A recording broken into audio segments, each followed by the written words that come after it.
Hello and welcome to Money Matters. I'm Sarah Peterson here with the famous Dean Greenberg, president of Greenberg Financial Group. You're famous to me, just so you know. Yeah, I'm not that famous, but you know what? We've been in Tucson a long time, so people do get to know who we are, and it's pretty cool when people come up to you and say, "Oh, I heard you on radio, I heard you on TV, and we like what you're saying," you know, and it's kind of neat.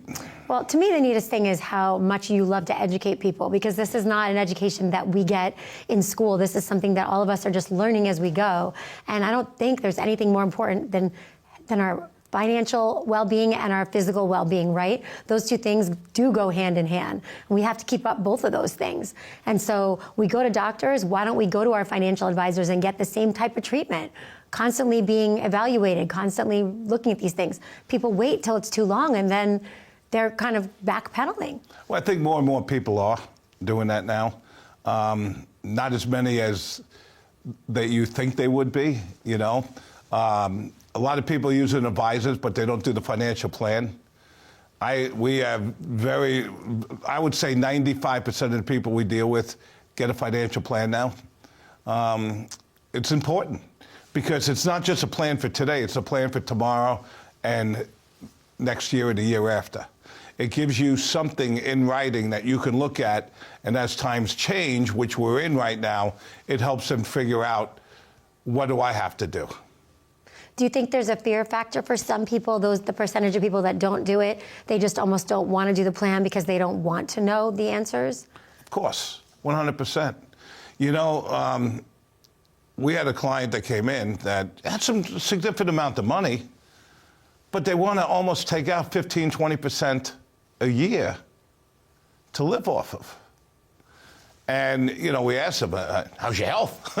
Are you doing this because there's a reason? And they go, no, we're great. We just want to spend the money. We worked hard for it. And we're like, absolutely, but we got to have a plan for you. Then you find out there's a few other things, you know what I mean? There's a house here, there's a house there, there's inheritance waiting to come, and some other things, which allows them to take money for the next 5 years, as long as the other things come together. You know, but it's hard to tell people you can't spend this much money without, you know, being out of money pretty soon. Well, I guess there's a sweet spot, too, of you've worked your whole life to make this money, and now you still feel well enough to spend it. So you want to, you know, utilize this window because you know maybe in 10 years I'm not going to have the time, I'm not going to have the emotional and the physical well-being. The biggest problem that we deal with is people with their fear and greed. And as they get older and things are going good, they get greedy. But then when things go bad, they go, I don't have that much time for things to come back. I mean, everybody wants to be able to make everything on the upside and not lose anything on the downside. And you can't do that. That's not what investing is. You want to do that, you get CDs. You get government bonds, which you can do, but expect 3 or 4%. You know what I mean? You're not going to get much more than that. Maybe, you know, a few months ago, you were able to get 4 to 5, but now it's probably around 4%. And you got to be careful, but greed and the fear is so big right now with everything that's going on. And this is opportunities for people that have been around for a while. That's why I try to educate people. You know what? What you're doing right now is setting yourself up for the next 2, 3, 5 years. We have these ups and downs. We have these periods that we go through. But if you don't have the ability, the experience, the knowledge, and frankly, the guts to step up to the plate and use these as opportunities, then they go by the way, and then next thing you know, you're buying when everything's back up, or you don't buy it all. So there's got to be a right time to start planning. I mean, because you're saying don't wait till it's too late, till you're backpedaling and you're catching up. So when is the right time to start? Well, with financial planning, I don't care if you're in your 20s, 30s, 40s, 50s, 60s, 70s, 80s. There's always some type of plan. They change. When you're 20, 30, 40, even 50, you're planning of your accumulation phase, when you're going to take Social Security, what are you going to do with Medicare, how's it going to affect your tax bracket, and how are you investing your nest egg for the future. Now, once you're in your 60s, 70s, and 80s, it turns into how am I going to take the accumulation that I did and turn it into an income stream for myself to be able to get the income I need to live on. Now, some people get pensions. That's not enough, so you got to add to it. Some people don't get pensions, so they're living off Social Security and everything else they can get. So planning at every stage is important. What people don't do is do it when they don't have money. It's okay to do it while you're building and when you're thinking. Because, you know, if you're 30s and you're having children, what you're really planning for is your retirement, along with kids going to school, along with weddings, along with bar mitzvahs, along with everything that happens while your children are growing, going to college and stuff. Once they get out, it's a combination of, okay, how long can I support my kids before I cut them off, along with I got to keep putting more money away for my own retirement. Dean, you're just speaking my language right now. But it's not, you're no different than other people. It's just at all different levels, you know? Unless you inherited money and you're just making it, and unless you're one of these tech guys that sell their business at 35, 40 years old and make hundreds of millions of dollars, we're all in the same situation. We grind it out, we try to get better, but if you're not saving and doing the right things and investing correctly, you're going to be in trouble. Well, speaking of investing correctly, this is a very tumultuous time right now. So I know we're going to have an amazing show. We have a lot to talk about. There has been a lot of changes in the political climate, and I imagine that fear factor you were talking about has really escalated. Confusion is not good for the market. Chaos is really... They use the word chaos. I hate that word. I mean, you know, chaos is change. The problem we have right now, okay, is that America voted for change. But once they get change, so many people can't handle it because they don't understand what it takes to have change. 100%, I've been saying for the last 20 years that we have to do something about Social Security and not just kick it down the road. Not keep increasing the age of the people before they at full retirement age, and stop going ahead and having to keep increasing the amount that we take off the maximum. All right, because eventually you're taking so much money they're never getting anything back, and then they get taxed. It's ridiculous. Don't even give them Social Security. Let them invest it themselves. But at the end of the day, we have to look at our debt, our Social Security, and our Medicare situation. Those are our biggest costs. Well, of course, defense, but we need to do that.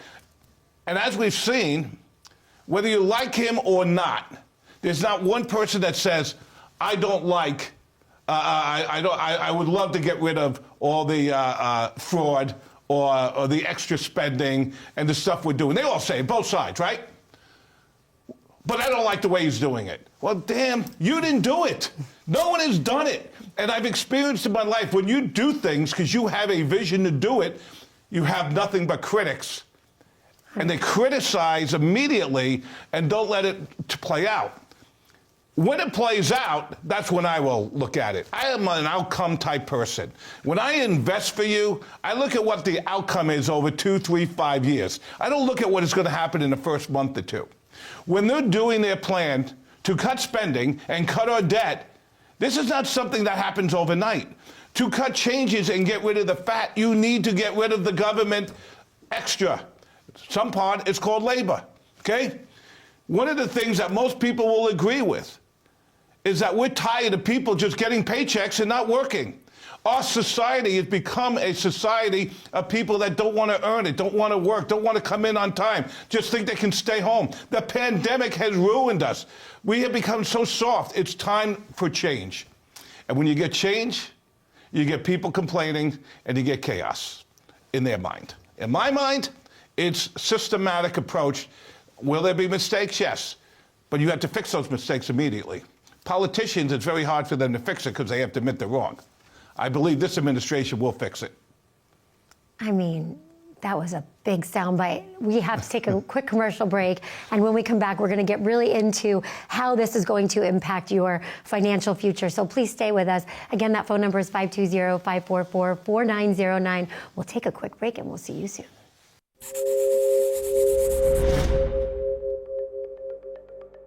This is Money Matters with Dean Greenberg of the Greenberg Financial Group. I'm Spike Spangle. Dean, what really got you started in this industry? It was because I was working for Ford Motor Company. I had ordered all the dealerships, and I kind of looked at things and I said, this is not what I want. So I went back and got my MBA in finance and investments and said, I'm going to work on Wall Street. I didn't really know the journey I was going to have until later on, 1987, when the market crashed. Yeah. Black Monday. Black Monday. The only person in a company of 600 and some odd brokers. I was buying IBM and I opened a $500,000 account. So they say to me, hey, this is unbelievable. How did you do this? What did you do? I just said, because I thought it was the right thing to do. Down 20%, it was probably a good time to buy, and I was more of a technician and an advisor and an educator at that time. Long story short, they tell me a week later I never owned the stock. The back offices back then could not handle 1 billion shares a day. So a week and a half later, they tell me I don't own it, and I needed to call the client to tell them they didn't own the stock. And I told them that they should pay the client. Next day I came in, my box of stuff was in there, and they told me I was fired. And I went to go see the guy I knew to go get a job. And he said, Dean, I'd hire you tomorrow, but you need to start your own business. I laughed at him and said, how am I going to start my own business? I only have $5,000. He said, figure it out. We're all salesmen. You educate. You care about the markets. You care about your clients. So I guess I figured it out. Hello and welcome back to Money Matters. We're so glad you're with us because it's an exciting show today. We're talking about change and how change is inherently difficult, but we needed it. This country needed it. So now we're in it, and people are scared because they don't know what is around the corner. You know, it was a lot easier when it was 4 years of no change and mediocrity. You didn't know what was going on. Yeah. Okay. The first time Trump was in, everybody was on his case. Can't do this. He didn't know what he was doing. Okay, he couldn't believe that everybody was against him the way it was going on. And then you had Biden, and everybody liked it because there was no chaos. Because you didn't know they were just doing everything behind the scenes and nobody knew anything. They never talked to reporters. They never did anything. So when you're open and you talk, don't expect everybody to like what you're doing or understand what you're doing, because the reporters are not there except to come down on you. We know that. Okay, so then you're going to have some conflict. At the end of the day, the tariff situation, I look at it a little bit different. You're putting on these tariffs to give us an even playing field. All we ever hear from everybody, especially the left, we need an even playing field. Well, why don't we have an even playing field when it comes to trade? Why are people taking advantage of us? The way I explain it to people, Canada, who I love Canadians, I love Canada, I love going there. They get $200 billion off of our import-export trade. $200 billion excess to Canada. Canada would be the 4th largest state if we were all together. California, New York, and Texas are all bigger. Could you imagine if we gave any one of those states $200 billion? What that would do just for that state? So now they're the 4th largest. Now they're in Canada. They're getting $200 billion. Why? So they can sit there and boast to the world that their healthcare system, which is free, it's great. Why they can boast to the world why their retirement system, their pension plan system is great because of our $200 billion extra that we give to them. Take that away. Where would they be? That is what people don't understand. Why don't we have that $200 billion? Why are we the ones giving hundreds of billions of dollars away to people around the world? I want to help people. But we cannot help people unless we are secure ourselves. People think because we're the government and we can print money that we can't go bankrupt. We can go bankrupt. We can just go ahead and say, oh, we can't pay our bills right now and put it on hold. Boom, we're done. Okay? The reason the dollar, the strong, is because we're there. But if we get to 40, 50, 60 billion, we can't afford it. That's what China wants. That's what all these countries want, is for America to be taken down to their knees. Not go away, but become maybe 2 or 3 in the world so we don't have so much power. That's what they want. And if we want to stay number one, we do it. And if you think that we're in trouble, what country in this world is going to tax their taxpayers' money so they can send the United States of America checks? Nobody. We got to start thinking about us first, take care of us first, so we can take care of the rest of the people. How do you feel like this trickles down to individuals, and in terms of their planning, what types of changes are we having to look at? You need to understand how to mitigate risk when the markets are too high under these circumstances. You have to also understand that when these come down, and it's because of these type of situations, how to buy, what to buy, and when to buy. The way you make money is investing, okay? If this bothers you, and you go through that financial planning process and you realize my risk tolerance is too low, then you start buying into things that will just pay you guarantees like annuities, but you're not going to make that much money. You make, 3, 4, 5% if you're lucky, okay? Government bonds, other secure bonds, things like that. That's your upside. But people want 10, 12%. You know that, when the things are good. So that's how you have to do it. You have to protect yourself during these times. That's how it's going to put. Your 401k plans are going to go down. If you're 20, 30, 40 years old, keep putting the money in. I tell people the worst period in history was if you retired in 2000. Then we had 2001 and 2008. 2 times we went down over 50%. If you kept putting in the money over that period of time, you would have had more money in your accounts, even though you went through that, in 2010, 11, 12. By the time 2020 came around, you would have averaged 7%. Not 10%, but you would have averaged 7% with those knocked down. The whole idea is patience, longevity, and being disciplined. And that's what the financial plan does for you. People who come to you and think that they have a financial plan, oftentimes it's not a plan, correct? It's just like a stack of statements that they think is their plan, but we're not talking about that. Right. People come to you with a stack of stuff, that's more like manage my money. Of course, that's what we do. We do the financial plan to figure out how to manage your money. Mm-hmm. Most people just take your accounts and just manage your money and tell you you're risky or not risky. We actually manage the money according to what your plan is. So what does the plan do? When do you need the money? What is your risk tolerance? How much money are you going to need? How are we going to get to that?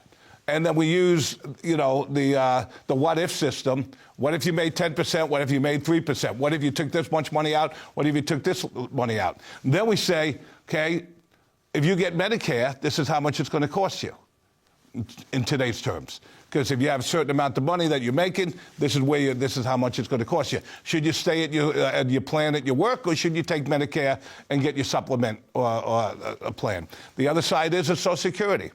So many people think you get 65, you take Social Security. That's not the full retirement age. If you're taking it at 65, you're not going to get the full amount of money. And if you're working, you're going to get penalized and taxed. So there's a lot of things that go into a plan.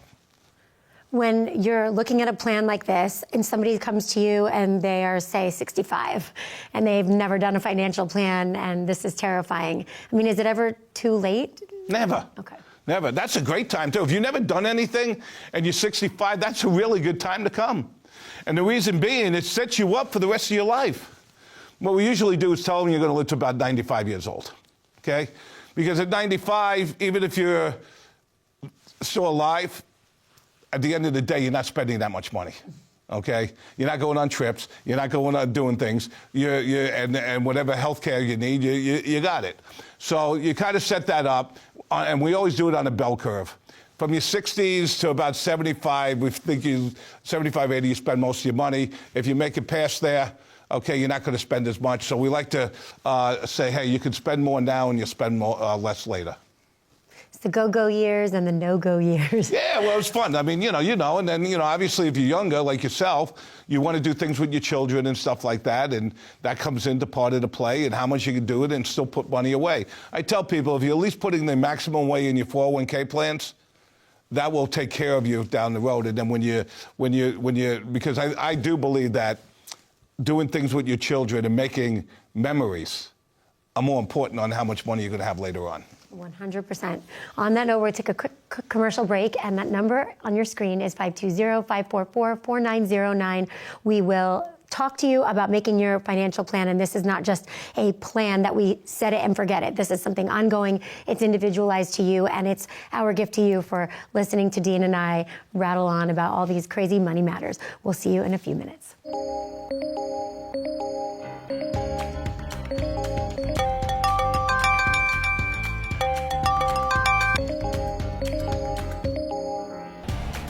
Good morning, Ben. Good morning, Ben.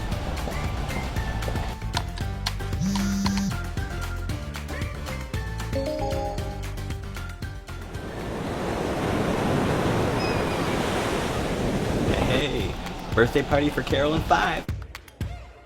Happy birthday to you.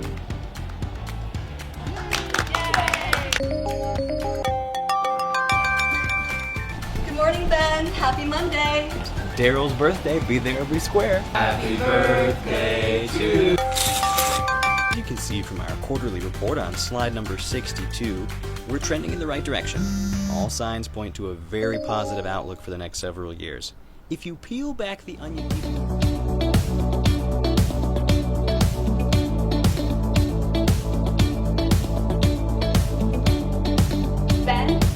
Ben, do you have anything to add? The work never seems to end until the day it finally does. Call today to get your free written financial plan so you may live every day to the fullest and enjoy the retirement of your dreams. Hello and welcome back to Money Matters. I'm Sarah Peterson here with Dean Greenberg of Greenberg Financial Group. And Dean, before the break, we were talking about tariffs and how this is going to impact us as individuals in our financial planning. And we did have a question from somebody asking if you could explain the tariffs and how it will affect us, and will it raise prices on everyday items? Well, first of all, you know, all you hear is tariffs is a tax. We're going to have inflation. We're going to have this. Everyone's worried about that now, but they weren't worried about it the last 4 years when we were having inflation and nothing was being done. Tariffs are going to make some products more expensive until there's a deal done. However, this is what I try to tell people. We as Americans are very spoiled. If our favorite product is costing us too much money, we're going to get the same type of product from something else. It's called generic, right? There are generics that we can get that might be the Costco brand or you know, the Walmart brand, that we don't have to get the others, and maybe it's being made differently. So if they're all going up in price, unless it's something you need, we will get away from being a consumer of wants and will become a consumer of needs. So if you love steak all the time, and as the price of steak goes up, more and more people will stop eating steak. Supply demand. You'll start eating hamburger because it's cheaper. Now, the more people eat hamburger, the steak, because there's so much supply, is going to come down in price. So now what? Steak and hamburger are the same price. What are you going to do? You're going to switch back to steak. Now, hamburger is going to come down. We are going to see prices eventually come down because of tariffs will not go up, because of supply, demand, and the things that we need. We need, I mean, what most companies do, and they're very smart, they get ahead of the game. There's probably a 3 to 6 month problem that we have, all right? There'll be a slowdown. There'll be a recession. What is that going to do? That's going to bring us slower down. The Fed's going to be able to lower interest rates. That's going to help the housing market. We have waited so long for interest rates to come down. The only way the interest rates come down is if we have a situation when we have a slowdown. They were trying to lower interest rates into a good economy. And the reason the economy was good was the government kept increasing jobs, hiring more. We don't need all those. We're getting rid of government jobs. We're getting more efficient, and we're getting more productive. That's what companies do. We need to run the government that way. That means you'll have more people for the workforce to do other things. And as we build up, become more of a manufacturing country, we will not have to sit around and wait for problems to arise and then we can't get it, i.e. the pandemic, when we couldn't get medical supplies that we needed. All right? There will be a deal with Canada with the wood and stuff and the steel. Our friends will make deals because it's going to hurt them more than us. But in the front, it's going to, so we're going to do other stuff that we need. That's all. That's what's going to happen. And the markets might get hit a little bit, mitigate risk, but I don't think they're going to get hit that much. I think you're going to see them probably bounce over the next 6 months, and then everyone's going to say, why isn't it going down? Just makes me want to start like a farm in my backyard, grow my own, vegetables, and have chickens because you can't get eggs. Like you say that. People are doing that now. That's what I know. Okay? My wife, for instance. If I had more time, I would be so on that. Every salad is lettuce. This is tomatoes. These are it's fantastic. things. Everything is coming from there. But what's better than being self-reliant at the end of the day? And that's what we're trying to do as a country. And healthier. 100%. We're going towards that side, too. Right? Now, maybe we will use our agriculture more in the United States instead of sending it out so much. I don't think we use our agriculture here. We bring it in because everybody says, I want cheap stuff. Well, you can't have it both ways. Yeah. Okay? And then what's going to happen is you're going to make more money. Interest rates are going to come down. You're going to get lower in taxes. And the idea is it's not for the billionaires. There aren't that many billionaires. You know how many billionaires there are? How many? Less than 1,000. Wow. In the country, in the United States. And the reason I know that, I asked Alexa. I was just sitting there one night. Alexa, how many? She knows everything. In 2023, there was 750. I'm assuming there's more now. Less than 1,000 now. Billionaires. That's all they ever talk about. The billionaires don't care about taxes. They don't get taxed. They're in real estate. Until you change the rules on real estate, billionaires will always be able to have tax deductions. Well, look. Good for those billionaires, but the rest of us just are looking at trying to plan so that we can enjoy our retirement and take the fear factor out of it. Yes, there is a lot of change, and that change, to your point, it's not necessarily chaos, it's just change. And we've got to get used to that. But if we have a plan, then we can adjust it accordingly. 100%. Higher salaries, lower energy prices, lower inflation, lower interest rates, everyone benefits. I think you should be president. Sounds like a great world. I'm excited. I am not going to be president. I am going to go ahead and help people navigate what's going on in this country. Dean, I wouldn't put it out there. Don't say it unless you're absolutely sure. Listen, we always learn so much. One thing I'm not old enough to be president. Enough said. One thing I love about you is how much you educate us. Like I said, this is something we should all learn in school, and we don't. But the reality is that I don't think any decisions in life are ever made well if made with fear, right? Information is power, and having a plan is having that information. And having it done for free. I know that everyone says there's no free lunch. There isn't. We give you the plan. We don't hide it. We don't tell you have to come do business with us. We don't do that. Here it is. Here's our suggestions. You decide if you want to call us back or not. And the reality is you could be charging thousands of dollars or more for this. Of course you could, but we don't. We don't. Well, that's because it's our way to give back. Yes. We give back to you for sitting here and listening to us, and we're so grateful for you. We hope you'll join us on the next Money Matters because we surely do enjoy having you. 520-544-4909, and we'll see you soon.